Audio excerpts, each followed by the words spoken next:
Hey, story lovers! For more inspiring, shocking, and emotional tales, make sure to subscribe to Dream Nest Stories. It was a crisp fall evening in New York City, the kind where the lights of the skyline sparkled like diamonds against the dark sky.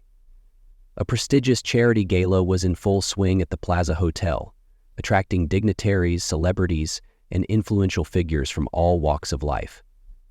Among the crowd was 18-year-old Barron Trump, attending the event alongside his family to represent one of their charitable foundations. Dressed in a tailored black suit, Barron carried himself with a quiet confidence that often made him stand out in a crowd. Despite his composed demeanor, Barron was still just a teenager navigating the pressures of public life. Tonight, however, he had hoped to put aside the political undertones and focus on the charity's cause, raising funds for children in need. As he mingled with the guests, he approached a well-known business magnate who had recently made headlines for his bold remarks against the Trump family. "Good evening, Mr. Carter," Barron said, extending his hand with a polite smile. The older man, dressed in an expensive navy tuxedo, looked at Barron's outstretched hand and raised an eyebrow. With a cold smirk, he crossed his arms instead of reciprocating the gesture. "I don't shake hands with people whose family I disagree with," he said curtly, loud enough for those nearby to hear. A hush fell over the small group around them. Guests exchanged uneasy glances, unsure of how Barron would respond. The snub was obvious and deliberate, meant to embarrass the young man. Barron blinked, his hand still hovering mid-air for a moment before he withdrew it calmly. His face remained composed, though a flicker of disappointment passed through his eyes. "I understand," he said quietly, his voice steady. "But tonight isn't about us. It's about helping the children this event supports." Mr. Carter's dismissive chuckle sent a wave of discomfort through the crowd, but Barron didn't flinch. Instead, he turned to a nearby table where a group of young children from the charity's program were seated, beaming with excitement over being at such a grand event. Barron's expression softened as he walked over to them, kneeling down to chat and pose for pictures. His kind gestures quickly drew attention, and whispers spread among the guests. Barron's maturity in the face of blatant disrespect had not gone unnoticed. Meanwhile, Mr. Carter watched from a distance, his smug demeanor faltering as he realized the boy's actions were winning over the crowd. Little did Barron know, his response to the snub was just the beginning of a chain of events that would inspire millions worldwide. Barron Trump's calm and graceful response to Mr. Carter's public snub had left the gala attendees buzzing. While many admired his poise, a few wondered if the moment had been too humiliating for someone so young to endure. Yet, Barron seemed unfazed as he continued to engage with the charity's children. He spent time asking the kids about their dreams and interests, even kneeling on the elegant carpet to chat with a boy named Liam, whose leg was in a cast. "So, what do you want to be when you grow up?" Barron asked, his tone warm and genuine. "I want to be a soccer player," Liam said shyly, glancing at his cast. "But I broke my leg, so I'm not sure if I'll ever play again." Barron's brow furrowed in concern. "You know," he said thoughtfully, "I've heard stories of athletes who came back stronger after an injury. Don't give up. If it's your dream, you can find a way." Morrison, sobs of shock and despair starting to rise. Nearby, several guests watched the interaction, their hearts softening as Barron encouraged the boy. Among them was a prominent journalist who had initially planned to write a critical piece about the Trump family's presence at the event. She quietly snapped a photo of the moment, her perspective shifting as she observed the sincerity in Barron's words. As the night progressed, Mr. Carter, still seated at his table, began to feel the weight of his earlier actions. His smugness was replaced with discomfort as more people gravitated toward Barron and the children, leaving him isolated. Even some of his business associates avoided his gaze, seemingly embarrassed by his behavior. Barron's focus, however, remained on the kids and the cause. During the dinner service, he approached the event organizer to discuss the fundraising efforts. "How are we doing with the donations so far?" he asked. The organizer hesitated, clearly nervous about revealing the truth. "It's been a bit slow tonight," she admitted. "We're falling short of our goal." Barron nodded, his expression thoughtful. After a brief pause, he excused himself and made his way to the stage, drawing curious looks from the crowd. Taking the microphone, he cleared his throat, and the room gradually fell silent. "Good evening, everyone," he began, his voice steady but filled with emotion. "I know many of you came here tonight because you believe in the power of community and the importance of helping children in need. These kids face challenges that most of us can't even imagine, and tonight, we have the opportunity to make a real difference in their lives." Barron paused, scanning the room. "I've had the chance to speak with some incredible kids tonight, like Liam, who dreams of being a soccer player despite his current injury.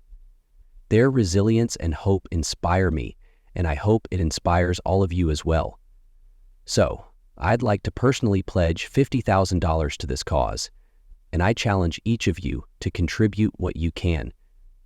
Together, we can ensure these kids have the resources they need to chase their dreams." A wave of astonishment rippled through the room, followed by a round of applause. Guests began pulling out their phones to make donations, inspired by Barron's heartfelt appeal. Mr. Carter, who had been sitting silently, felt a pang of guilt. He had dismissed Barron as nothing more than a privileged teenager, but the boy's actions proved otherwise. Slowly, he stood and approached the stage. When Barron stepped down, Mr. Carter extended his hand. "I owe you an apology," he said sincerely, "and I'd like to match your pledge." Barron hesitated for a moment, then shook his hand. "Thank you," he said simply. The room erupted in applause again, this time louder and more genuine than before. Barron had not only raised funds for the charity, but also demonstrated a level of maturity and grace that left a lasting impression on everyone present. As the applause settled, Barron returned to the table where the children sat, a look of quiet satisfaction on his face. The room buzzed with renewed energy as donations began pouring in, inspired by his heartfelt plea. Guests who had previously been preoccupied with small talk or networking now focused on the children. The event organizer approached Barron, her eyes brimming with gratitude. "You've done something incredible tonight," she said softly. "This fundraiser might not have succeeded without your words." Barron smiled modestly. "It wasn't just me," he said, gesturing toward the children. "They're the real stars. I just gave people a reminder of what's important." A not-so-little feature of the Haley Mirror is the image of Anna and Lizzie. Meanwhile, Mr. Carter found himself reflecting deeply on his earlier behavior. Watching Barron interact with the kids, he couldn't help but feel a pang of regret for how he had treated him. In his haste to judge, Carter had failed to recognize the young man's integrity and compassion. As the evening went on, Barron continued to make rounds, speaking with guests and ensuring the focus remained on the cause. He even participated in a small art auction where children had painted pieces representing their dreams. Barron bid on a colorful canvas created by a little girl named Ava, whose dream was to become an artist. "This is beautiful," Barron told Ava as he handed her the painting. "I'll keep it somewhere special to remind me to always dream big, just like you." Ava beamed, clutching the painting close as tears filled her eyes. "Thank you," she whispered. The warmth of the moment spread throughout the room, and more guests began interacting with the children. For the first time, the gala felt less like a formal event and more like a community united by a shared purpose. As the night neared its end, Barron returned to the stage for closing remarks.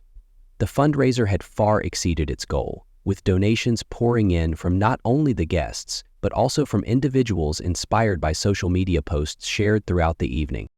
"This night has been about more than just raising money," Barron began.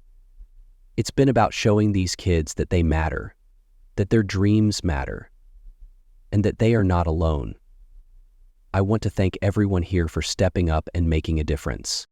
The audience erupted in applause, and even those who had come skeptical of Barron Trump left with a newfound respect for him. But the most poignant moment came after the event had officially ended. As Barron prepared to leave, Mr. Carter approached him again, this time with a different demeanor. "Barron," Carter began, his voice tinged with emotion. "Tonight, you taught me something I didn't expect to learn. I judged you unfairly, and for that, I'm sorry. You've shown more wisdom and kindness than I could have imagined." Barron looked at him thoughtfully before replying. "We all make mistakes," he said. "What matters is what we do next." Carter nodded, visibly moved. "I'd like to do more for this charity. Count me in for future events, and let me know how I can help." Barron smiled, shaking his hand once again. "Thank you, Mr. Carter. That means a lot." As Barron walked toward the exit, the children he had spent the evening with ran up to hug him, their laughter and joy filling the room. It was clear that the impact of the night would last far beyond the gala itself. Barron Trump, a teenager often underestimated by the world, had shown that character isn't about wealth or status, it's about how you treat others and the difference you choose to make. The morning after the gala, news outlets were abuzz with stories about the event, but not for the reasons people might expect. Headlines focused on Barron Trump's unexpected leadership and his heartfelt connection with the children. Social media platforms were flooded with videos of his speech, his interactions with Ava, and his profound response to Mr. Carter's apology. One video in particular went viral, a clip of Barron bidding on Ava's painting and giving it back to her with his inspiring words. The caption read, "This is what true leadership looks like." Within hours, millions of people had viewed the video, with comments pouring in from around the globe. Barron has shown us the power of compassion. This young man is wise beyond his years. Leadership isn't about power, it's about heart, and Barron has plenty of it. Back at home, Barron reflected on the previous night. He wasn't seeking fame or accolades. His only hope was to make a difference for the children. Still, he couldn't help but feel a sense of accomplishment, knowing the event had exceeded expectations. As he scrolled through the messages of support and gratitude, a notification caught his eye. An email from Ava's mother. "Dear Barron, I can't begin to express my gratitude for what you did for Ava last night. You made her feel seen, valued, and capable of achieving her dreams. She hasn't stopped talking about you since we got home. She's already planning her next painting, inspired by your kindness. You've given her hope, and for that I'll be forever thankful. Warm regards, Emily." Barron smiled as he read the email, feeling a sense of fulfillment unlike anything he had ever experienced before. Meanwhile, Mr. Carter had already taken steps to redeem himself. He contacted the charity, offering to sponsor art supplies and after-school programs for the children. His transformation became another inspiring ripple effect of the night. A week later, Barron received an invitation to visit the children at their community center. When he arrived, the kids greeted him with cheers and hugs, excited to show him their latest projects. Ava proudly presented him with another painting, this one titled "Dream Big." "You inspired this," she said, handing it to him.